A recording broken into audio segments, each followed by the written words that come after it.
여러분 반갑습니다. 김정은 변호사입니다. 오늘은요, 운전자가 중앙선 침범 사고를 일으켰는데도 불구하고 합의를 했기 때문에 선처받은 사례, 그리고 합의를 하지 못했음에도 불구하고 선처받은 사례들을 제가 소개하려고 합니다. 이 영상을 보시는 분들 중에서 중앙선 침범 사고로 지금 재판을 앞두고 계신 분이 계시다면 제가 오늘 설명드리는 사례를 한번 잘 참고해 보시기를 바라겠습니다. 첫 번째 사례는요, 유턴 시에 실수를 해서 사고를 일으킨 경우이고 벌금 400만 원으로 선처를 받은 사례입니다. 피고인은 황색 실선에 중앙선이 설치된 도로에서 운전 조작 미숙으로 황색 실선의 중앙선을 침범해서 유턴을 했습니다. 그래서 마침 피고인의 맞은편에서 피고인 쪽으로 진행하던 피해자가 운전하는 오토바이를 피하지 못하고 피고인 승용차의 뒤 휀다 부분으로 오토바이를 들이받았습니다. 그래서 피해자는 10주간의 치료가 필요한 상해를 입게 되었는데요. 그럼에도 불구하고 법원에서는요, 피고인이 반성하고 있다는 점과 피해자와 원만하게 합의되었다는 점을 고려해서 벌금형으로 선처를 해준 사례가 되겠습니다. 두 번째 사례는요, 졸음운전을 하다가 중앙선을 침범했고 벌금 500만 원으로 선처되었던 사례입니다.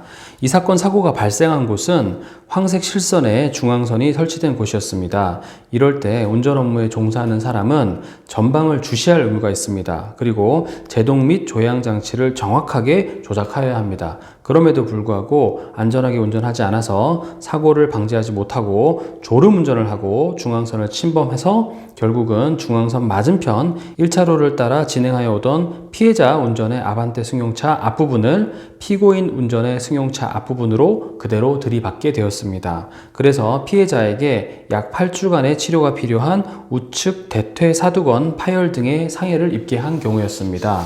자, 그런데 이 경우에서도 피고인이 종합보험에 가입되어 있다는 점과 피해자와 별도의 형사 합의도 맞춰서 피해자가 피고인의 처벌을 원치 않는다라는 점, 그리고 피고인이 형사처벌 전력이 없는 초범이라는 점을 고려해서 법원은 벌금형으로 선처를 했던 사례가 되겠습니다.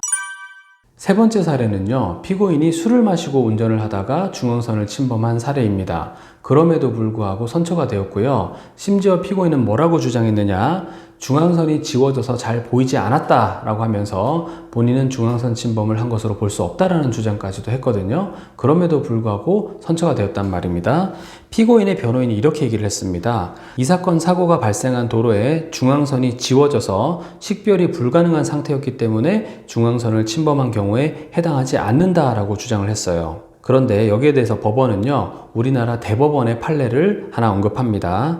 도로 상황이나 기후 여건상 중앙선의 일부를 식별하기 곤란하더라도 주변의 중앙선과 연결지어 보아서 계속된 중앙선의 위치를 알 수 있는 정도라면 유효하게 설치된 중앙선으로 보고 그 위치를 침범한 때에는 중앙선 침범으로 판단하여야 한다라는 대법원 판례가 있습니다. 그래서 피고인이 진행해온 방향의 도로에는 명확히 식별 가능한 중앙선이 존재하고 이 사건 사고가 발생할 무렵에야 비로소 중앙선이 흐릿하게 남아있는 것이어서 중앙선을 수월하게 인식할 수 있었다라고 보아야 된다라고 했고요. 그래서 결국은 피고인은 중앙선을 침범해서 사고를 일으킨 것이 맞다라고 보았습니다. 네 번째 사례는요, 좌회전이 금지된 곳에서 무리하게 중앙선을 침범해서 좌회전을 하다가 행인을 친 그런 사고가 되겠는데요. 이 사건 사고 현장에서는 좌회전이 금지되어 있습니다. 그런데 피고인은 중앙선을 침범하여 좌회전을 했고 당시 보행신호 중이었는데 횡단보도가 아니라 횡단보도 근처로 길을 건너던 행인을 치게 된 것입니다. 따라서 피고인은 전방주시 의무를 다하지 않고 또 불법적인 좌회전을 하다가 사람을 다치게 했기 때문에 이런 부분들을 불리한 정상으로 보았는데요. 유리한 정상으로는요, 피고인이 범행을 인정하며 반성하는 태도를 보이고 있다는 점, 피고인이 운전한 차량이 종합보험에 가입되어 있다는 점, 피해자와 원만하게 합의했다라는 점, 그리고 피고인에게 아무런 범죄 처벌 전력이 없다라는 점이 반영되었습니다. 자, 지금부터는요, 피고인이 중앙선 침범 사고를 일으키고 피해자와 합의하지 못했음에도 불구하고 선처받은 사례를 소개하고자 합니다. 첫 번째 사례는요, 직진 금지 차로에서 직진을 했는데 벌금형으로 선처된 사례입니다. 벌금 300만 원에 처해졌거든요. 피고인이 직진 금지 차로인 1차로를 제한속도 55km를 초과한 105km의 속도로 직진을 해서 교차로에 진입을 했습니다.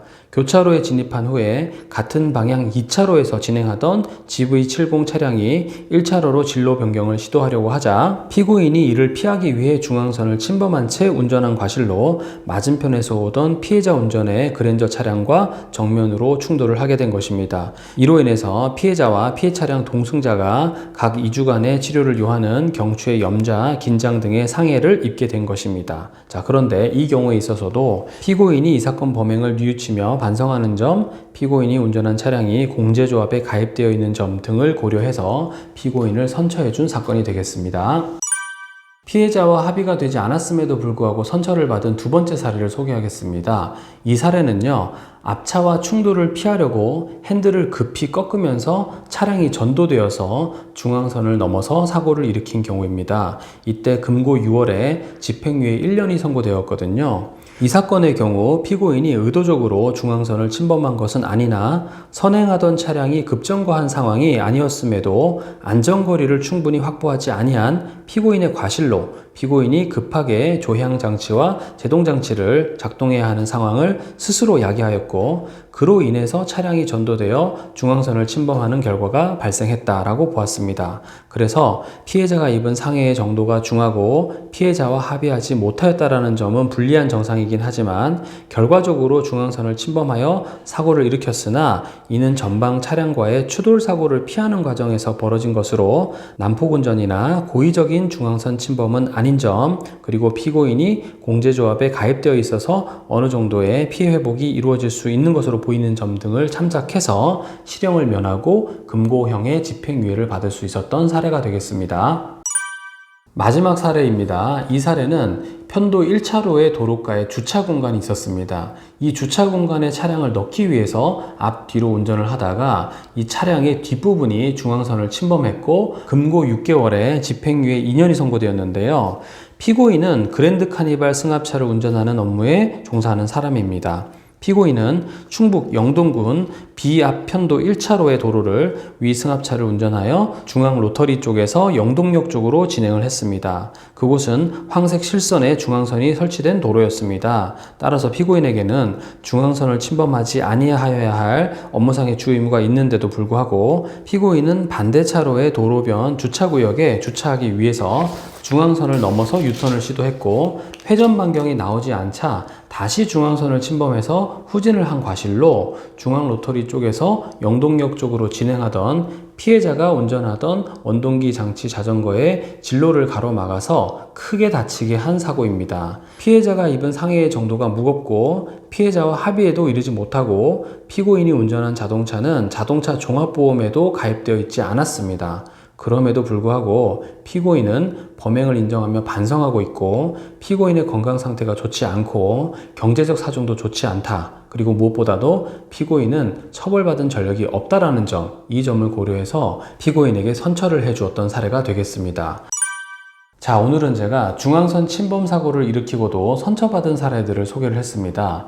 이 경우에 있어서는 술을 마신 경우는 한 경우밖에 없었고요. 대부분은 그냥 실수로 중앙선을 넘은 경우였습니다. 그런데 만약에 여러분들이 술을 마시고 만약에 운전대를 잡았고 중앙선 침범 사고를 일으키고 심지어 도주하기까지 했다라고 한다면 매우 심각한 상황이기 때문에요. 만약에 지금 그런 일들로 재판을 앞두고 계신 분이 계시다면 언제든지 제 사무실로 상담 문의 남겨주시기를 바라겠습니다. 저는 김주형 변호사였습니다. 감사합니다.